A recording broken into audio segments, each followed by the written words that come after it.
check natin yung na-download na PDF. And yun, na-download na natin yung ating national ID. So, ganun lang siya kasimple guys. Hi guys! Welcome back sa aming YouTube channel, and for today's video, Tuturo naman namin sa inyo kung paano mag-download ng national ID. So, simulan na natin. Para sa first step guys, open nyo lang muna yung inyong eGov application. Once na open nyo na guys yung inyong eGov, tap nyo lang yung digital ID para makita natin yung ating national ID. Then, once lumabas na guys yung inyong national ID, tap nyo lang ito. And then, screenshot nyo lang guys yung front and back ng inyong national ID. So, para makita guys yung likod ng inyong national ID, tap nyo lang itong show back ID and screenshot nyo.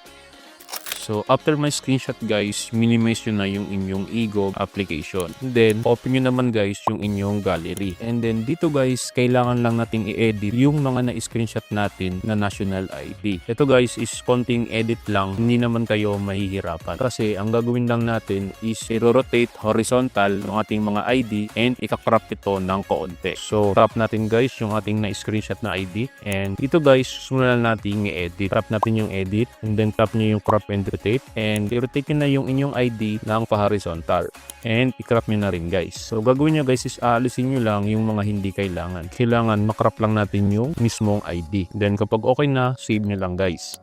And gawin din natin ito dun sa likod ng ating ID.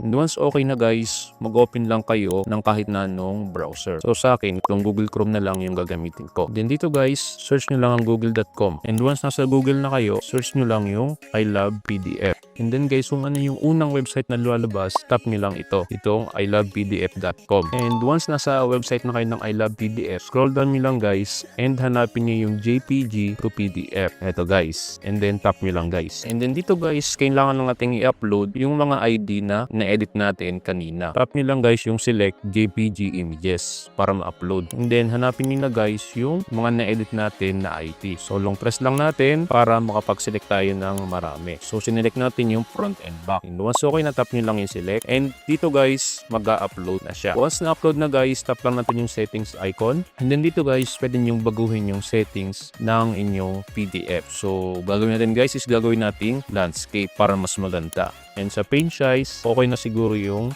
A4. And sa margins, okay na rin guys itong no margin. Pero kung gusto niyo ng may margin, pwede nyo i-select yung small or big. So once okay na guys, tap lang natin yung convert to PDF. And dito guys, hintayin nyo lang ng konti. And ito na guys, na-convert na yung ating mga images to PDF. And automatic na rin siyang nag-download. Kung sa inyo guys hindi nag-automatic download, pwede nyo itap itong download button para ma-download nyo. So check natin yung na-download na PDF. And yun, na-download na natin yung ating national ID. So, ganun lang siya kasimple guys. And ang maganda pa rito is ready to print na siya. So, kung may tanong kayo guys, comment nyo lang yan sa comment section and sasagutin namin yan. yun lang guys for today's video. Sana may natutunan kayo sa tutorial na ito. At kung nagustuhan nyo yung video na ito, huwag nyo kalimutang i-like, comment, and subscribe para updated kayo sa mga bago naming ilalabas ng mga video. Salamat guys sa panonood. Ingat kayo.